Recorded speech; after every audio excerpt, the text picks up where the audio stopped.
All right, let's go. And we're going to go 3, 2, 1, and...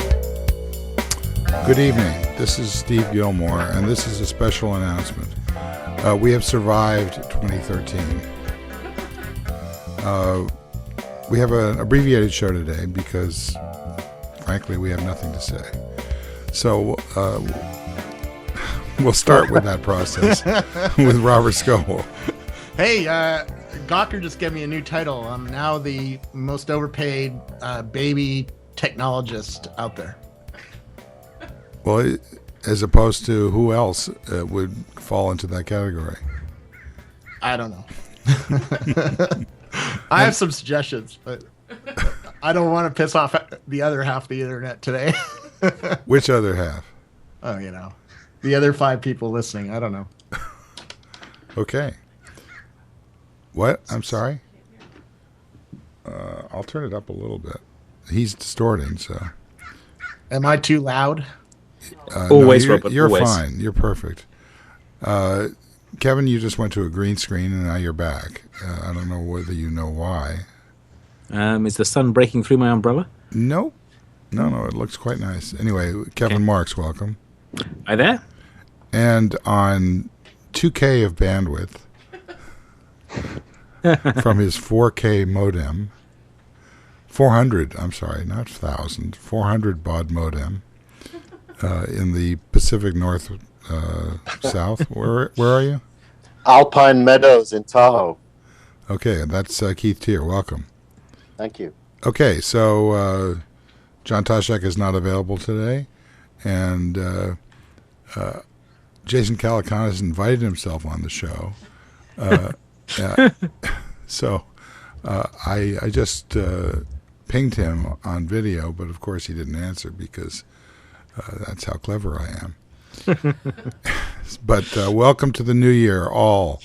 How did you spend your holiday? Start with Robert. Sat on the couch and ate too much. No, it was quite enjoyable. My family was here and had a good time. Didn't play with technology too much. I saw some meme about how technology is destroying our lives, and we need to go back to listening to crickets or something. Listening to the Beatles on vinyl? Is that what you're saying? Well, I think that is actually the point at which technology took over, and it has never relented. That's a good point. When we used vinyl? When we used the Beatles. Well, the 60s brought us to space age, and that there's a point there, actually. Well, when they went from 4-track to multi-track. No, it's not about the that music. was the White Album. I mean, come on.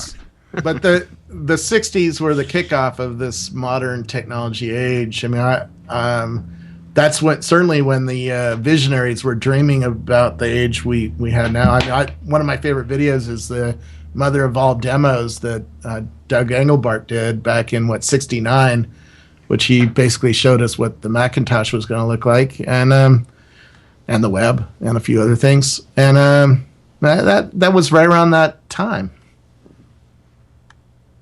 What was? The mother of all demos was right around the time when the Beatles were in full form. When you start talking about the 60s, my memory starts to recede. I was born in the 60s, so I have a little bit of that hippie in me. Is that the baby part? Yeah. Okay. Keith Teare, how did you spend your holiday, or are you spending it right now? So, I'm not a big skier. We Brits don't have mountains. So my kids are great skiers. So I am house sitting here in Alpine Meadows while they ski. And before that, we just did a regular Christmas at home. So what I did is I republished my essay, Death in the Valley, which Robert very kindly commented on Facebook. And I've had more email in the last 48 hours than I think I've ever had. So it's quite a productive working holiday. Well, that's because we're all bored and there's not much else to talk about, and your post stuck out on Facebook. Thank you, Robert. Thank you. Kevin, all did the I find time. out from you what you were doing? Quiet Christmas at home. I've read most of the Margaret Thatcher biography, which was fascinating. In what way? Partly because it's a period of history that I grew up through, but didn't actually remember much of. So it's really interesting to read through that and get the sense of what was happening in England in the 70s. And this is what was that? Taxman.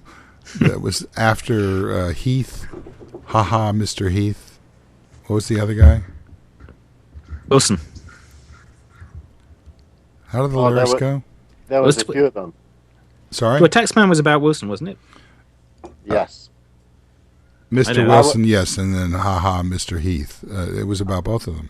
Yeah. I was actually expelled from university in 1974 for organizing an exam boycott, protesting increases in tuition fees driven by Wilson and Dennis Healey as chancellor. So I lived through those moments. Wow. Well, I'm not sure how long we're going to live through this moment here of this show because I had an interesting experience with Comcast. I, of course, blamed them for all problems. And my daughter came out into the living room yesterday and just attacked me mercilessly for the fact that Verizon was sending us demand notices about exceeding our LTE cap. And I, of course, blamed that on Tina. It turned out that Thank you. it turned out that Ella has basically just decided that the Wi-Fi here was just completely bullshit and has been sucking down like gigabytes a day on LTE. So I keep getting these demand notices like you've exceeded 75% of your, like 2 days after the period of in question started. So I thought that they had somehow confiscated my unlimited. This is what she's doing. She's just trying to get my unlimited account. So I spent most of yesterday early afternoon on the phone with Comcast and got this speed test app and ran it. And it turns out that we have like 97 gigabytes coming downstream and about 20 going upstream, which is actually what we're paying for. That's pretty good. Yeah. And then we went over to Wi-Fi and it was 2 gigabytes So downstream. sounds like you need some new transmitters in your house. Yeah. No, I have new transmitters. I have this thing. Cut to long shot. Yeah. Oh, Yeah. Are we frozen? Or is it Because just me? Robert Scoble's recommendation. yeah. that's that. Did that not help? Because that's a pretty good. No, it router. helps, but there was something else that was going on. We just lost Keith. And anyway, what I finally did was I killed the game station. What do they call these things? Time machine. I killed the time machine just because I felt like it. And then I killed the upstairs modem, and then I killed everything and rebooted and had them reboot it. And all of a sudden I came up with, on my iPad, on Wi-Fi downstairs, 92 gigabytes. Whoa. Yeah. So now we're back up to having turned everything back on, and we're down to 2 gigabytes. So it's probably backing up all the stuff that your daughter was downloading over Verizon. Good point. So I have no idea what's going on, but since we're on wires here, the bandwidth problems that we're having are your fault, not mine. Well, I had a weird thing with Comcast where the DHCP wasn't working with the Apple Wi-Fi base station, but only if I plugged it into the computer, which was kind of annoying because then when they changed my IP address, then the Wi-Fi would disappear. And that happened a couple of times. I'm not sure I've completely fixed that yet. So there is, I think, there's something screwy going on there. Well, they did suggest that I reboot, the modem after switching back. The way I tested it was to go on the laptop and do it direct, and then they suggested that once I got it back to the router, it was to reboot at the at Comcast, and then when it woke up again, Tina. Oh, what? Well, I had to do this yesterday. Now I'm going to force everybody else to listen to it. Yeah. This is gripping stuff. What gripping means? Oh, and the other thing that we accomplished was we are now caught up on Game of Thrones. Oh, well. Well, Rosie got caught up on Call the Midwife, which is an English thing. Which she basically watched all of that in the last 2 days. Do they have lots of beheadings on Call My Wife? No, Call the Midwife. So it's much more births. There are lots of heads, but they're emerging rather than being removed. Okay, so I have a feeling that we're not going to get to any technology here on this show. Well, there's a technology aspect to it. So one of the things I got for Christmas was a Blu-ray player with surround speakers, because I haven't had surround speakers yet, because I'm not very good at wiring up technology anymore, because it feels like work. And I was surprised by how much the Blu-ray player did. Basically, the Blu-ray player means I don't need the Apple TV anymore, because it does everything the Apple TV does. It does Netflix, and more actually. It also does Amazon Video. So we were able to watch Amazon Video and Netflix just using the Blu-ray player, which was kind of weird. There was even a TechCrunch button on the. If you scroll down the video sources, you start with the Blu-ray, and then you keep going down. It gets all the net sources, and like 4 down was TechCrunch. But unfortunately, we weren't on it. So you need to get onto TechCrunch TV and say get them to add us to the list. So this go ahead. That's also on the Xbox One, by the way. All of the things you just described are on the Xbox One. Right. So what about the regular, the old Xbox 360? it has most of it. I think the Xbox One is slightly more functional. The Netflix experience is pretty good, actually. Netflix, I noticed has. There was an article that explained how they've developed this taxonomy of API calls, that they have something like 78,000 different themes, for being to do searches on 70s TV series with stupid leading man, and you get back 50 of them. No, that was a fascinating article. Yeah, I thought it would be more like 1,000 with stupid leading man, but no, it really is quite interesting. I don't know how that. The title was something about how Netflix has changed everything, which I didn't understand how that was related to the interesting article. Okay, so Robert, how was your Google Glass spamming effort? Oh, that was fun. I wrote a post saying that it's doomed in 2014, which it is if the expectations don't get ratcheted down. Lots of the press are going to key in on Apple's iWatch compared with Google Glass, and if that's the storyline about this product, it's totally doomed in 2014, because there's no way that Google Glass is going to sell as many as the Apple iWatch for a whole lot of reasons, distribution being one of them, but price and dorkiness and just this thing is not ready for prime time, at least not today. We'll see if they are holding out on us and going to ship a store and ship a real SDK and give us some apps that really show off the sensors in this thing. But what have you been told? I mean, have they implied to you that there's some strategy? You're getting soft again. I don't know why. I'm not sure. It's. But you said something about it. Have they implied what? That they have some sort of new strategy. Oh, I know what this is. This is the mic. I can't even hear you now. Okay, talk amongst yourselves. That is strange indeed. So, hey, Robert, one thing I just was reading, which just came up on the new site that Kara Swisher and Walt Mossberg are doing, Recode, is that Nest is getting a $2 billion valuation and a $150 million investment from DST, from Yuri Milner's DST, which is interesting because it's part of the thesis that I wrote about in the essay about the growth capital being plentiful and almost crazy at the growth side. And DST has been asleep for a while, and Nest seems to be the next company they're choosing to give that kind of a boost to. Yeah, and it's interesting that I can hear you, but I can't hear Steve. I think the listeners can hear both of us, so you should answer my question. And repeat the question because I was paying attention. What do you think about the fact that DST, Yuri Milner's DST, is investing 150 million in Nest at a valuation of $2 billion?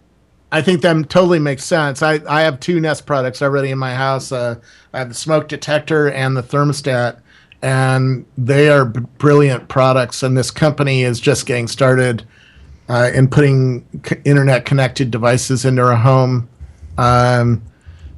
Tony Fidel knows how to do this better than pretty much anybody that I've met. So I can see why DST would pour some money into Nest. Absolutely. And do you DST's whole kind of modus operandi is to overpay when other VCs wouldn't in order to get deals done. And then, after a year or two, they look like heroes because the company ends up being worth $20 billion, not $2 billion. Do you think that's going to happen here? I wouldn't say it's not going to happen because Nest is a brand that I have fallen in love with. It's like a Tesla brand. It's like Facebook brand. It's like Instagram brand.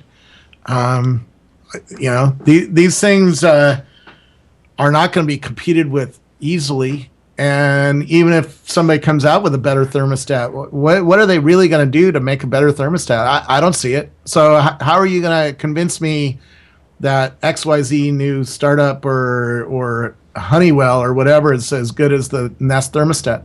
I don't see it. Nest has distribution into Apple stores, and as long as they keep that relationship going, that's high value. A new startup won't get that. So I don't see competition. I'll look for it at the CES show this weekend, but next week. So what would you say to people like Kleiner Perkins or Sequoia or Benchmark as they look at this deal and they probably wouldn't have paid this much for this little of a share at this stage of the company? Do you think that their model needs to adjust to be more like DST's, or do you think what do you think about the way the VC world would look at this? And I'm asking you questions in place of Steve because we can't hear him still. No, it's an interesting question. I'm not an investor, and I don't look at the world through the money eyes. But, the growth part, I thought your post was really interesting, that there's a lot of money for angels and for early stage, and then there's no money at all for getting people to, the 48 months that they need to build a decent business. And then if you somehow cross that money gap and become a company on the way out, all of a sudden there's a lot of money available again. And so if you're in the growth world, which the companies you mentioned are, they're competing against each other, and if they don't get in Nest, they're done. Or the next Twitter or Facebook. How many big deals are there going to be a year? 5? Yeah. I'd guess that if you include enterprise and 20, maybe 30 to 40 if you include everything. But there, how many firms are on Sand Hill Road? 260 or so. Bingo! So I can tell you, venture capital is going to suck. Well, venture capital. My point is, venture capital doesn't even exist anymore, and I should carve out a lot of names from that because I'm being extreme on purpose. There are good exceptions to what I'm saying, like True Ventures or Shasta or Benchmark or Greylock. Right. They still are doing VC, but most of the names that we're familiar with, they're doing growth, and they're not doing early stage. They're not doing VC. They're only doing growth. And they need to hit a Google, a grand slam home run kind of thing, and that'll make all the other mistakes that they have seem small. And I think that's why DST is interesting, because they know they can't. They don't have Andreessen's footprint, and they don't have the brand of Axel or God, name all the good VC firms on Sand Hill Road. So he has to come in there and convince entrepreneurs to give him a piece. Right. And so if he makes everybody price their rents, I think that's fine. It's great for the entrepreneurs who get to that stage, and he to give and credit that's a big, yeah, yeah, and to give credit where credit's due, DST pioneered that model. I mean, later on you saw Kleiner Perkins jumping into Twitter at a high valuation and similar deals, but he was the first, and he really changed the whole business. So can you hear me now, Robert? I don't really think about this stuff all that much, except for when you read about it, but it totally makes sense. Yeah, I hear you, Steve. Yeah, Robert, can you hear me? I can hear you just fine now. Okay, very good. So what about this Twitter swan dive? And have they recovered a little bit? I don't even know what the stock price does. Yeah, they're back. They dropped 13% in one day, but they were up like 100% from their IPO. So they dropped 13%, then they dropped 5% on the next day, and then they were back up 5% the following day. And, right. So how can you say that the venture is dead when they're doing quite well? Thank you. No, I think you're mishearing him. It's not that they're dead. It's just that there is going to be immense bloodshed because how many firms again were there? 260 odd on Sand Hill Road. And how many growth firms you say? There's going to be like 40 good growth firms a year, right? So the math doesn't add up. What you end up doing is moving to private equity. Then you invest in Zynga when its stock is down at $2. The whole thing shifts from growth to private equity. And the early stage stuff is left to the incubators and the angels, who don't really have enough rocket fuel to get big companies over the finish line. Yeah. It took Airbnb 1,000 days for the business to start working, which shows some of these businesses, that's what, almost 3 years, right? Same with Pinterest. And my best friend just started a company. He was given 2 years of cash by the early stage investors, and he's about to run out of cash let's say it's June. And he might extend it till September or something. But, if his business doesn't start working, and he can't get capital, he's dead. And all of a sudden a decent company with decent founders dies. Right now, I'm pretty sure he's going to get more capital because of who he is and his and the reactions to his prototypes. But not very few are in the situation where the designer of the iPod is on his team, and he ran software for Palm, so he has some big names. Most of these startups don't have that advantage. So if they only have 2 years of cash and they can't get more cash to go another 2 years and get to that 4-year point, they're dead. And so that's why these forced aquihires are happening, stuff like that. But that's also an opportunity. If and I'm still pondering this, and I don't know whether I'm the right kind of person to try to solve the problem. But somebody needs to do for the middle stage what Yuri Milner did for the late stage. Someone needs to come into the market with a big fund committed to decent investments in companies that need 2 to 3 years and $2 to $10 million to get there.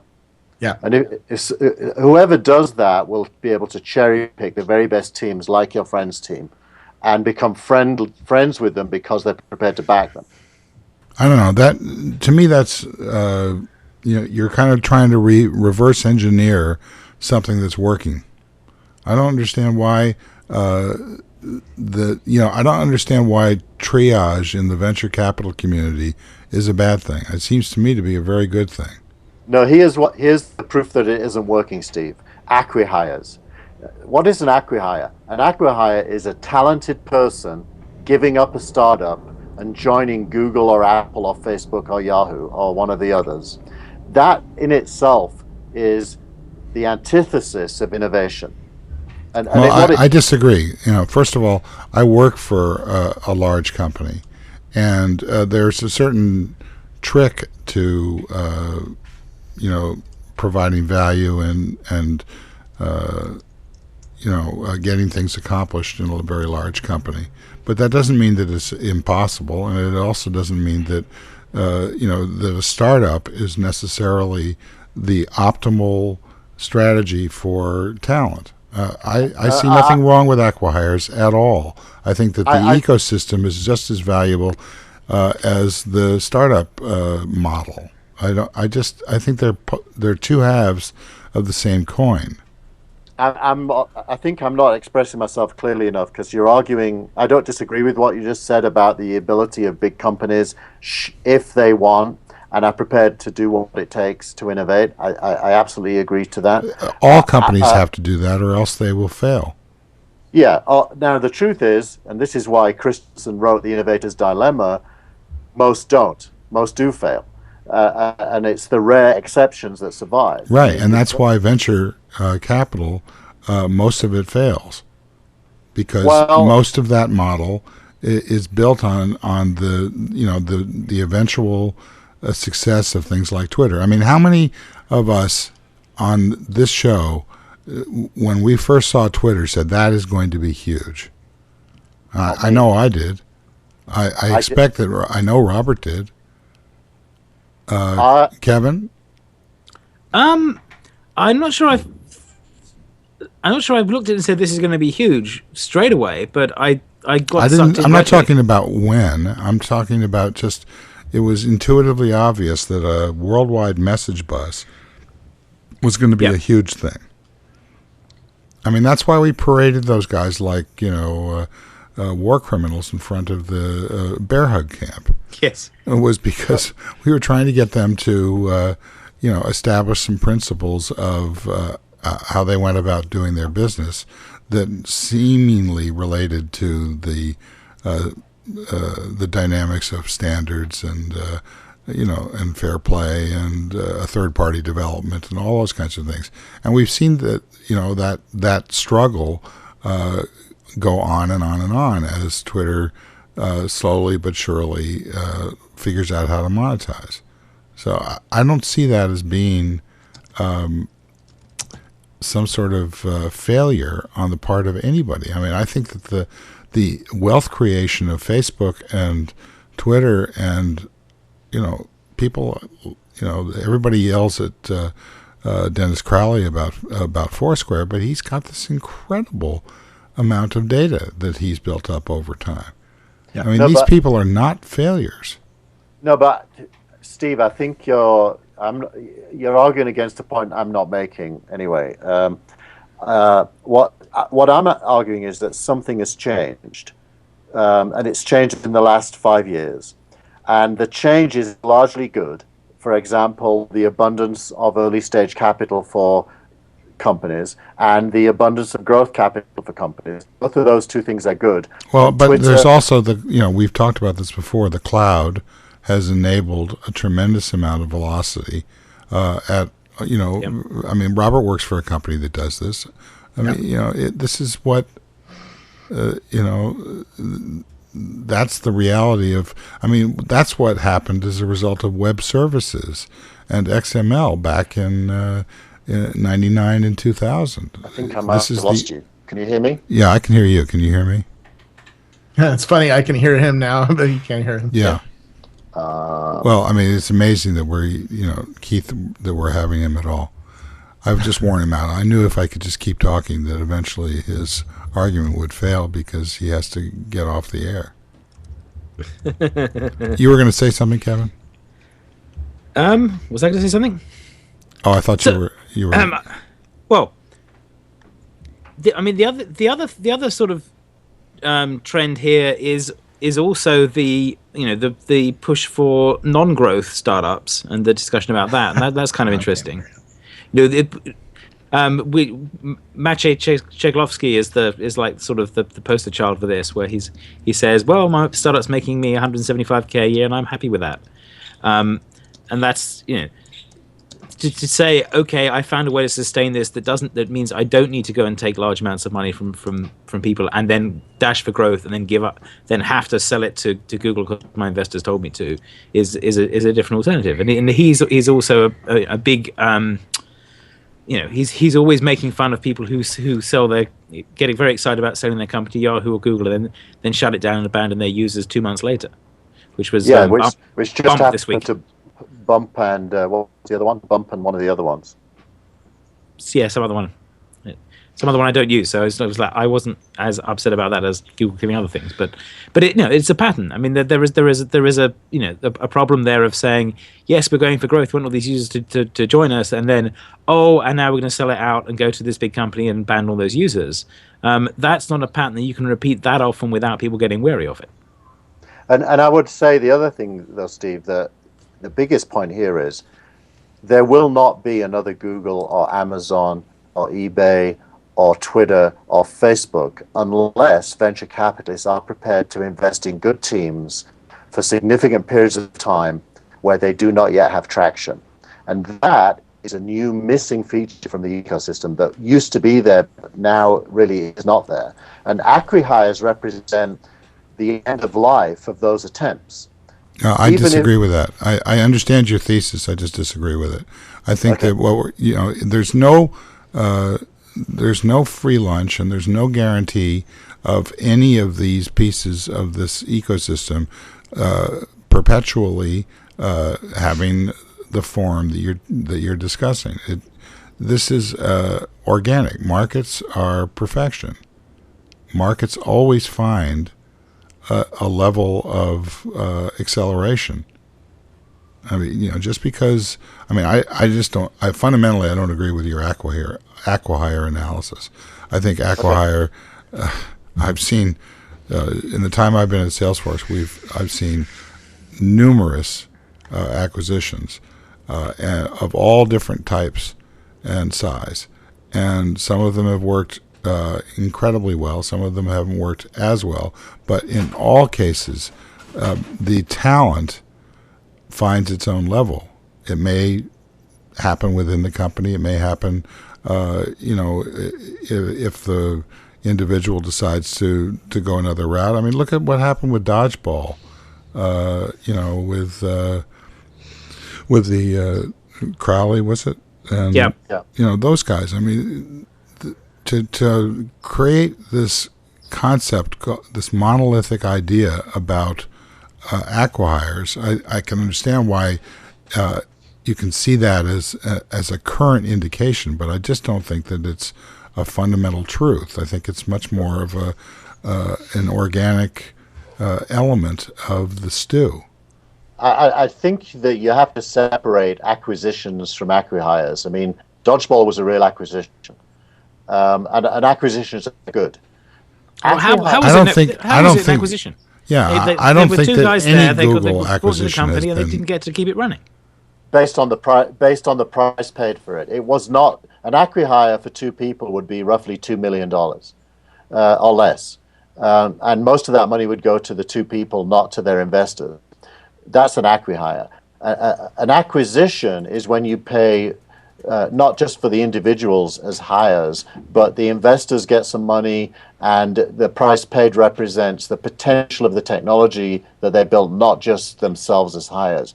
Acquihires are typically when an idea does not get continued, even at the technology level, never mind at the branding level. You're simply just hiring the people and disguising it as an acquisition. And well, there's more and more wouldn't you say on. that? I mean, Google's been doing that basically from the beginning. I can't think of any. They acquired. What was the company that Android was acquired for? And it was called Android. I mean, yeah, but what's the guy's name? The Palm guy. Yeah, it was. It's obviously an acquihire. Right? No, the Motorola deal was not an acquihire. I don't at least think apparently. But I think of that more as an early acquisition. The price was more than the cost of hiring the engineers by some significant amount. I mean, those people made decent money from it. An acquihire, no one makes money. It's all in the future based on being employed. So I think maybe we're just not using the terms in the same way, and that's why we think. I think I actually agree with everything you said. I think we're just using the terms differently. Well, I just think that as a measure of something fundamental changing, I would agree with you in the short term, but in the long term, I think we'll look back on it and it will all be normaled out, and you won't see that as being a significant lever. I just don't think that that's true. I think that it's... So I can't tell you in any detail, but if you could see my email and the people who are in it and what they're saying, you would think again. I honestly, I think that the VC community themselves know there's a problem, and what it amounts to is Silicon Valley's unique contribution, which is the preparedness to fund an idea even when others wouldn't, because they believe in the concept and the team, and to stick with it over a number of years until it gets traction. That is far. Yeah, but they always, they always would kill off some round of those each year too. There's a certain golden age thinking going on there, but they wouldn't pour money into things forever. Yeah, they would occasionally back things for a long time, but they would also consider when the next rounds come up as well. Fred Wilson makes the point that most of his best investments came good in the second 5 years after he invested in them. And he's always, if you go and look at Fred Wilson's blog and do a search for how long should you support a company, you'll find many examples of him arguing that, you really can't tell whether it's the right time to kill something early. And if you still believe in the team, you shouldn't. And that is classic venture capital, and he's still one of them. He really is. He's one of. He's successful, is what he is, and so his view of his success is that it is working. I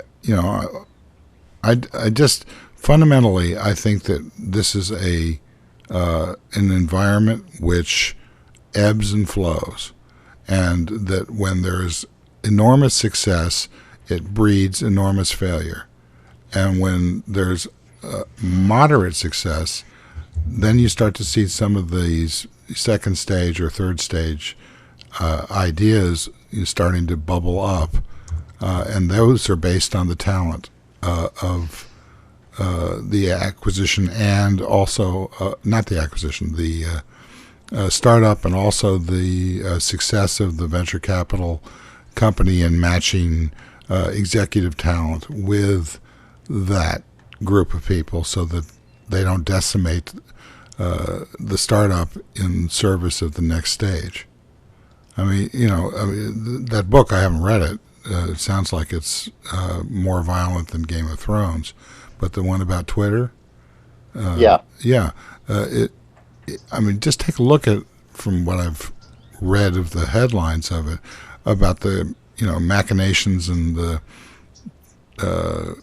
the difficult interpersonal relationships between Jack and Ev, and I guess those two.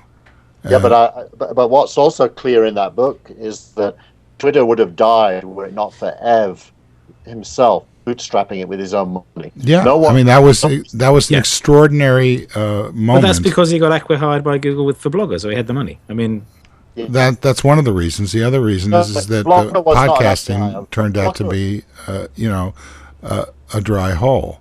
Yeah, Blogger was not an acquihire. Blogger was a $24 million acquisition. Okay. There was 5 of them. You don't acquihire 5 people for $25 million. Well, you don't hire. Not back then. Today, that is an acquihire. Yeah, and you don't. No, trust me, it isn't. It isn't. My friend's company was offered $20 million by Twitter, and he had 4 employees and no product. So that's the high end of acquihire at the moment. And it was moving talent around. Those people, some of them went over to Reader, and then Reader went through a second stage and then a third stage before it became successful. Blogger was basically left alone for years. And that's how you can tell it wasn't really an an acquihire. Blogger I wasn't feel- left alone. It just became a stabilization product. They did a lot of very good work getting it onto Google infrastructure and keeping it running, and while still growing. That's a successful transition compared to some of them. If you feel want Fair. one that failed, you look at Jaiku or Dodgeball. I feel an essay coming on, which is what is the difference between an acquisition, a hire, and an aquihire? Because I think we're blending. I think that two would be a different useful things. that would be a useful blog post, definitely. I think one definition is after 5 years, does the product still exist? Google just killed Bump, and they killed something else yesterday. I forget. They killed two things that they acquired, and that seems to be the real defining way that you can tell it was an acquihire or not. Does the actual product still stick around? But even then, what about Waze? was an Do you think acquihire, and it's still around, right? Do you think Waze is going to survive? Not as Waze. It's going to survive technically, but not as Waze. Yeah. Yeah, I mean, I started looking for Waze inside of Google Maps almost immediately. Possibly though, because Waze. We see the data from it, but there's a very different UX between the two. Right. But if you put all of Waze's features into Google Maps and then got rid of Waze and just called it Google Maps, it would piss off the people who use Google Maps because they're not used to seeing so many icons on the screen around them the way you do on Waze. Yeah. No, that's what I'm saying. It's a very different feel to the two. That they can combine them is useful, but yeah. I think Waze was really preventing Apple from buying it or Facebook from buying it. It was to stop anyone else getting into the maps and logistics and context business in any serious way. Okay, So well, it there's was- your fourth category, which I consider to be the most important one, which is taking companies off the table. Yeah, strategic acquisitions in the context of bigger players. Yeah, Instagram was sort of one of those, right? Yeah. Well, Right. Yeah, big wave. yeah, competitive blocking, as Tina calls it. Yeah, Waze. When I visited the Bing mapping team, they told me it costs $1 billion just to get started with a mapping service. So by blocking them, that forces Facebook to go and hire a bunch of people and spend the $1 billion just to, get to where like Apple is today. Look at how much effort Apple had to spend just to make their maps decent, and they're still not bleeding edge. And that's one of the redeeming great things about Silicon Valley today, which is there are still multiple platforms that need to be competitive in big areas. And any startup that targets those areas, I think iBeacon is going to be a big one. Is going to be make seriously large amounts of money from being acquired if they're prepared to sell. Yep. What? If you design companies for the hunger of other big companies, it can work out. But usually, if you try to do that, you mess up somewhere because you mistimed, you misread. A competitor got there stronger than you did. Yeah. Well, I think the Instagram acquisition was incredibly smart. Siri was a good example of that, right? Yeah. I in my first interview with Siri, I knew that it was going to get bought by somebody. I didn't know it was going to be Steve Jobs, but I knew it was too important to the mobile industry to let out loose for very long. And of course, they got bought by Apple, and Steve Jobs. But I don't know where I was going with that. Well, I'm just remembering who it was who was talking about that there are not enough stories and too many tech publications. It was you, Robert. I wrote that last night. Yeah. So what is that about? There's. Well, should I show you my Twitter? You mean if I just look at it, then somehow it'll make more sense?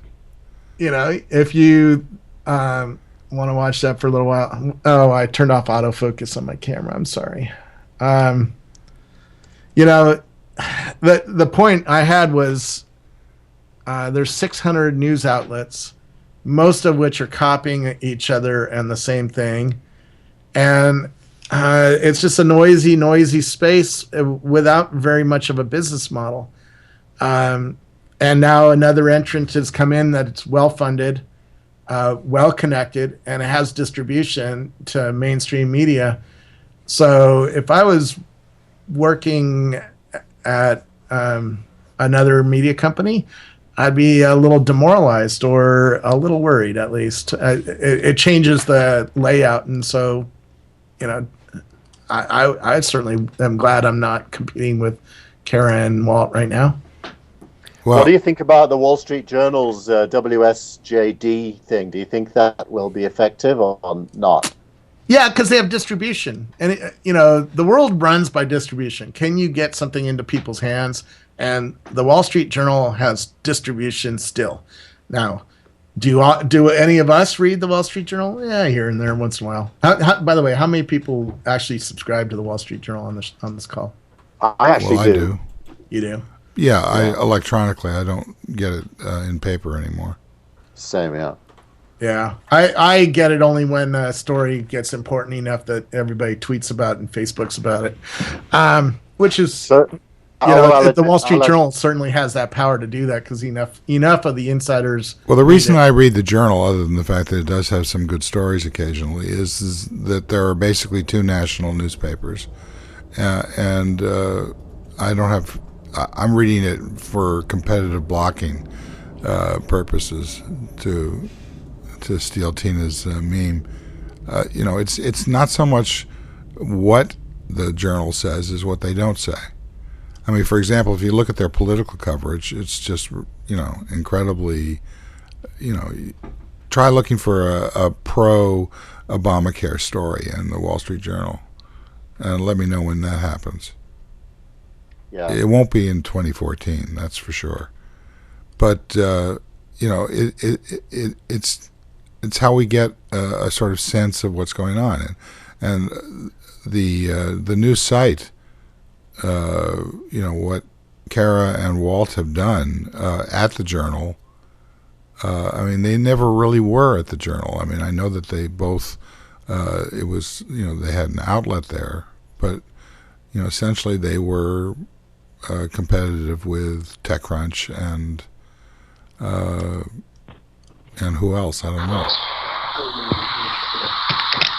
Oh, somebody just came. No, yeah, Kevin just came back from Mars. He was there for a short vacation. I just wanted to tell Robert, even though I subscribe to the Journal, I rarely read it. It's like I should stop paying that money because I don't read it enough. But yeah, I disagree with that. I mean, one of the things that I found. Go ahead, Robert. I'll say. Well, I have really good inbound. So if the Journal does anything important to anybody, it's on my screen in 20 seconds. So who cares?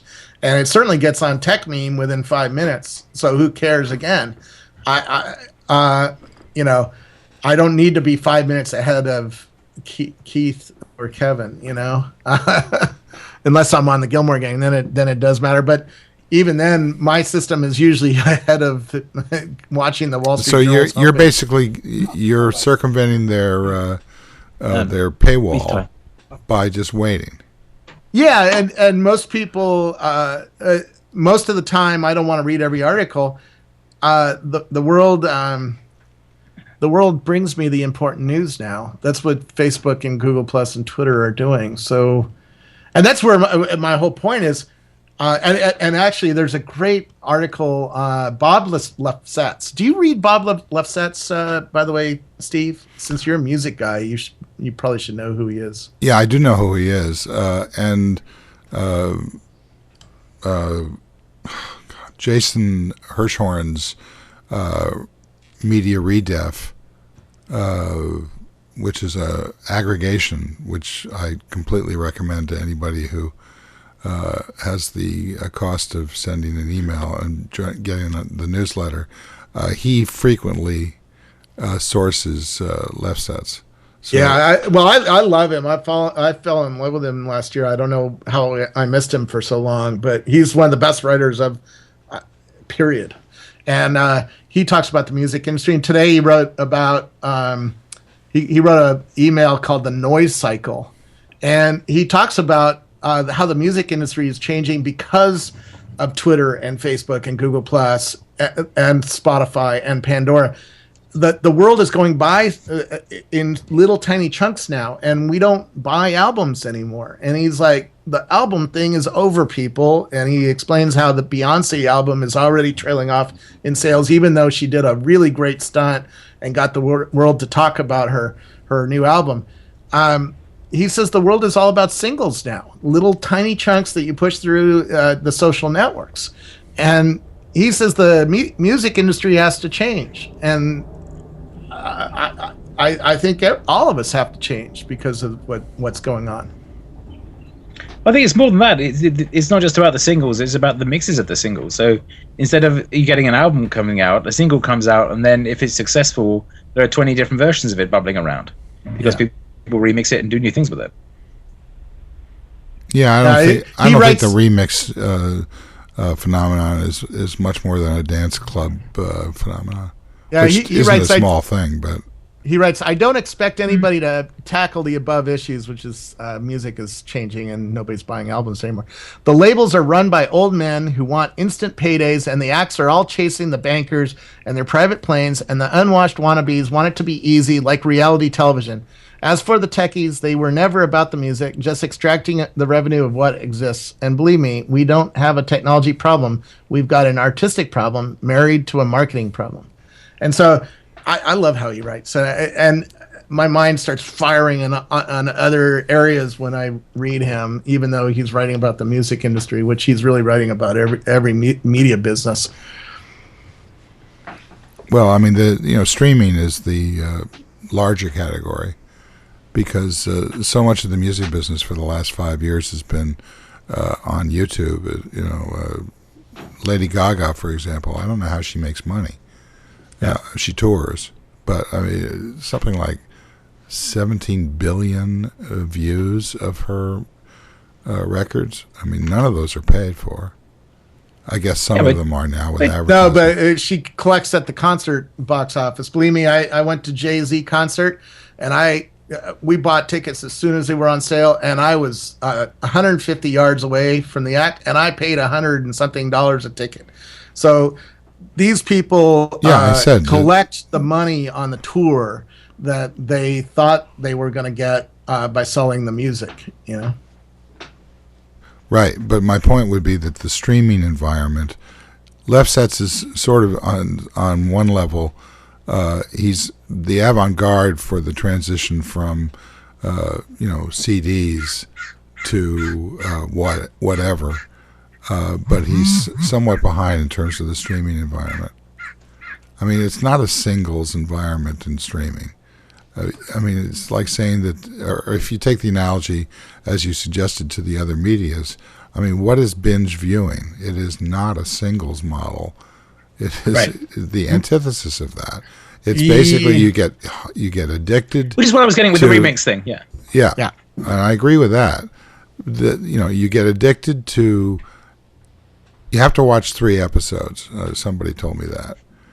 The first one, it's like, but I'm not changing my life for this. I don't know. Breaking Bad had me from the first one. I knew I was going to be addicted. But keep in mind, I watched Breaking Bad after everybody on Twitter said this is the best show ever. Yeah, exactly. So they hyped it up in my mind. But it's still... The first one hooked me. And so I'm just saying to you that Lefsetz is brilliant. On the other hand, he's still stuck in the last transition. He's fighting the last war, not this current war.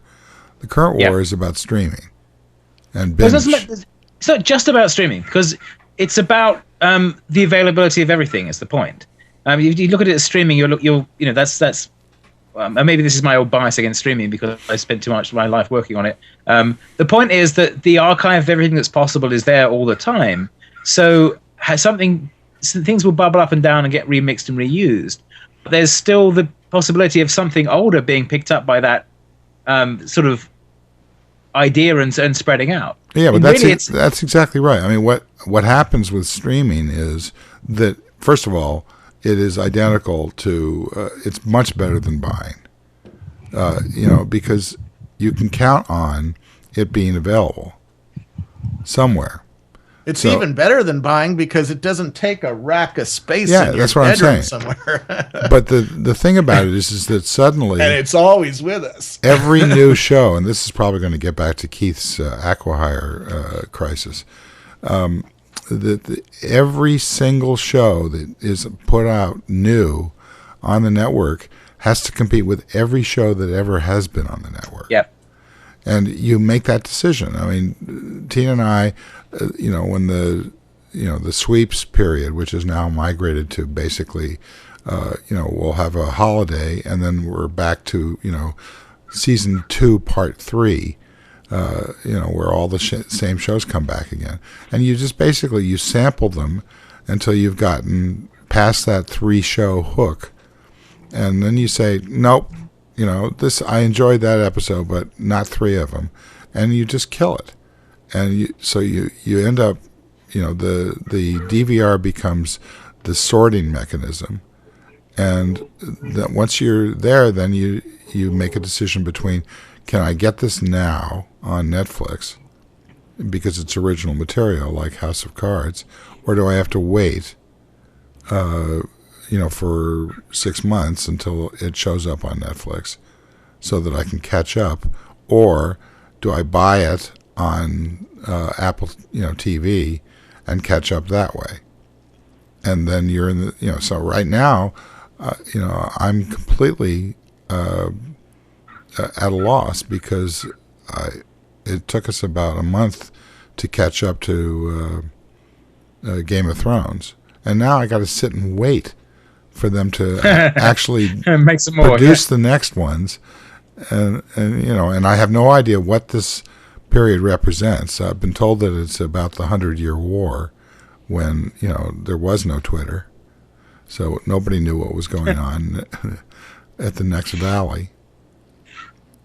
It's really sucks. I mean, I'm forever ungrateful for the binge mechanism. Well, they have Twitter because they use ravens. Good point. The messages are actually carried by birds. But that was one of those guys who killed all the ravens.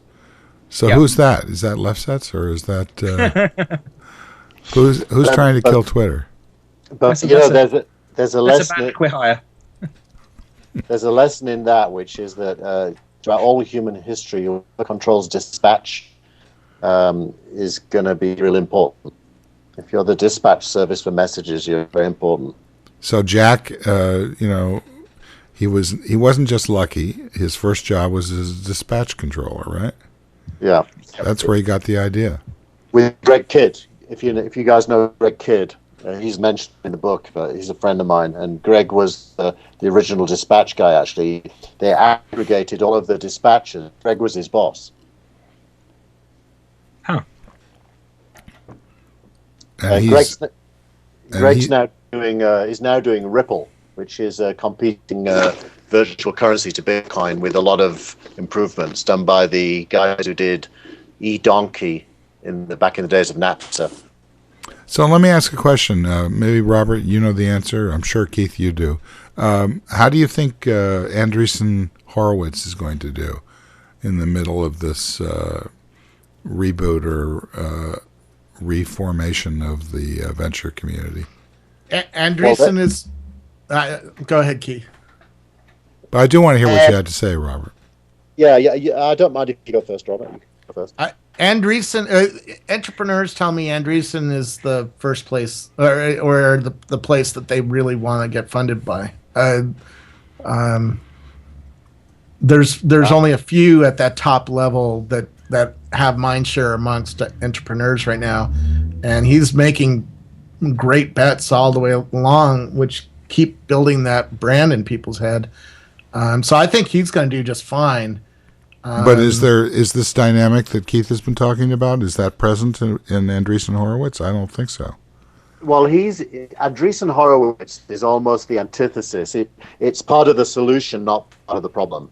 Because what they do, him and Ben and Chris Dixon, they look for big ideas and entrepreneurs that believe in those big ideas, and they are prepared to put significant amounts of money in way before the ideas are proven. So they're the opposite of DST. They're putting big bets early behind unproven ideas that they believe in. So that, to me, they're the heroes. They're one of the companies, the hero. I think True Ventures do that as well, by the way, but on a smaller scale. Yeah. And I'll tell you what's really interesting is the word amongst the limited partners who invest in venture capital is that the optimal size for a fund right now is between 30 and 50 million. To me, that's crazy talk, but that is the current belief. And Dresden are saying, no, the optimal size for a fund is 2.5 billion. And we're going to back big ideas early and with teams we believe in. And I love him for doing that. I think he's one of the heroes. It doesn't mean he'll be successful, because a lot of these things will not pan out. But the ones that do pan out will be enormous, and his investors will do well because of it. So, in other words, it will be successful. I think it'll be successful measured by money return to investors, yes. And I think it's more important than that. It's the way that innovation happens. You have to see ideas early and go for them, and pay whatever it takes to get them built, so that the big guys, the Googles and Facebooks, don't end up owning them. It's the only way that you leapfrog last generation big companies. All right. I want to just go around the table, starting with Kevin Marks. Okay. Well, I'm still interested in the, I think Keith's got a point about this, but I still think there's interesting things that are going to bubble out of these other funding mechanisms, and I think the alternative currencies part is a sort of marker for that, in that's another one of these potential funding models that may crop up. I think that there's something there, but we haven't actually seen what it's going to do yet. But the challenge is the combination of these network-based things that are sort of flowing and aggregating and working on momentum. And as Keith says, I'm actually going to sit down and work on this for a while and get something built and commit some time and effort to this. And that's the balance between those two is very hard. Mm-hmm. Robert Scoble. I don't know. I think I'm feeling the same thing Keith is, but from a completely different point of view, which is I'm getting pitched a lot of stupid stuff that I'm just sort of ignoring. And once in a while I get pitched something that has a longer term impact, and that's what has me excited. Meta is a great example of that. God knows if Meta is going to make any money. But I like the fact that they're aiming at a future that's 4 to 8 years away, and if they can't get the cash to get there, then that hurts us all, because I think they're doing important work that's going to lead to a whole bunch of things. I have a feeling they're going to get bought by same way Whim Labs was bought by Google, and other things have Prime since disappeared into Apple this last month. I have a feeling that they'll get bought the same way. Anyways, it's an interesting first start. Happy New Year. Looking forward to seeing what happens in 2014. Keith? Just maybe think about Google Ventures, who are worth talking about in this context as well. They do a lot of early stage deals and are very much part of the early stage ecosystem, and are really pretty good company pickers at that stage. And then they go and do the Uber deal, which puts, I think it was $240 million in one investment into Uber, or at least part of the $240 million investment, a big part of it. Those two things represent the polar opposites of what is currently successful in the Valley. But Google Ventures don't do that much in the middle, if anything, where it's big traction. Like, Just Not Me, I can tell you, they were not in the least bit interested in putting anything beyond the initial 100K in. But I know for a fact, if Just Not Me would have taken off, they would have given me $100 million. But to get from where we were to take off, not interested. And that is an experience I've had many times. I do want to own up to the fact that most of what I think here is really driven by a strong personal angst that the Valley is taking these two polar opposites and not serving the middle, because I personally experienced it. And when I talk about it, I can't tell you how many other entrepreneurs come out and agree. And now a lot of us, let's be honest, a lot of us shouldn't survive. Our companies shouldn't survive. So I'm not arguing for the survival of the weakest.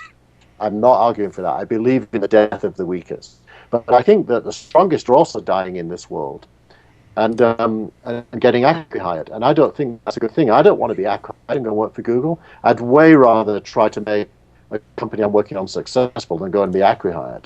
And if I were ever to change my mind, and when I say I mean people like me and want to be acquihired, that would be the end of innovation right there. Well, I think that's where we disagree, but I concede that it would certainly limit it in the way that you see it occurring right now. To me, it's not clear whether or not the impact of the big players interacting with the little players. I mean, you know, there have been a lot of ideas about tablets and phones and stuff that it took somebody like Steve Jobs to really pull it together. And I know that the prevailing Android lobby will say that the same thing is true with Android, that the combination of those two really created the market, and I think that that's a valid point. But if you continue to look at the market strength of the iPad against all comers, including the Fire, you start to see that it takes a certain amount of just brute force and clout to be able to turn innovation into super or uber innovation, which I'm particularly interested in, and that it's easy to feel that way coming from looking on the sidelines, and it's not an easy transition to make to go from having an idea to manifesting it either in a small or a large company. So it's an interesting question as to whether or not I said last week I was trying to tease out the idea that the media seems to have sort of deteriorated in terms of its impact on the momentum of good ideas. You don't see that very much anymore, and I think that that's a temporary setback on the part of the media, and this is one of the reasons that I think that Robert's comments about the difficulty of being able to get scale in the media I think it's an interesting thing to call out at this point, but I think that because of the cloud and other innovations like blogging and podcasting and streaming in particular, that our ability to be able to do this on one of two major networks right now, Ustream and YouTube, creates the opportunity to be able to pull through and accelerate. I mean, we're competing, if you will, with people like Leo Laporte, who's got a tremendous physical plant, and Jason Calacanis is doing something with his launch environment and so on and so forth. And there are a lot of specialty players who are, I think, going to start to emerge, like Ben Beharin and Benedict Evans. I think that if they make the jump to video, it's going to be a big deal. But there are not a lot of slots available for the synthesis of what's going on, where ideas really come from. And, we don't feel a lot of pressure to stop doing what we're doing. And I think that is a result of the fact that, we've had some real help from Rackspace, and we've had some real help from Newtek, and we're desperately trying to make the switch over. Every time I get close to doing the show, we have to do the show early this week because we're on a trip tomorrow. But every time we get close to doing it, we have to sort of pull up and go back to the old trusty, existing studio. So we're just tantalizingly close to being able to leap over, and it does take a lot of investment, and there's just no way of calculating the impact of having the expertise and the cooperation and the collaboration of the people who are on the show, particularly regularly. But, nonetheless, the startup costs of this are very, very small. And the value, I think, is very, very large. And I'm not just, patting our own backs here. I know that if I wasn't doing this show, I'd be watching it, because it's not about what I think, it's about what we think. And it's about what the people in the chat room think and how they interact. And this network, this live network, is a living, breathing entity of itself. And that is something completely new. And how that is manifested in innovation, I don't know that story has been fully written or understood yet. So that's my monologue for the first one in 2014. I want to thank Rackspace, and particularly Rob Legess, for getting the show back on the air. We may not say that in the future as much as we do now, but that if we don't say it, still you should be thinking it. The Newtek's contributions will become more and more manifest and obvious. This technology is just incredible, and our ability to be able to bring in multiple sources, airplay, just all sorts of things that are going to really change the quality of the show, but not the content. It's still hopefully going to depend upon you guys. I want to thank Robert Scoble. Boom. I want to thank Kevin Marks. And amazingly, I want to thank Keith Teare. Your 2K bod, the soda straw has held up. I give all the credit to Skype. Yes, well. Who? No, we love Skype. We just wish that they would upgrade to the 21st century. But that's Microsoft for you. I want to thank Microsoft for hanging in there and still being a great company. And I want to thank our producer and director, Tina Chase Gillmor. There it is. And thanks to the chat room.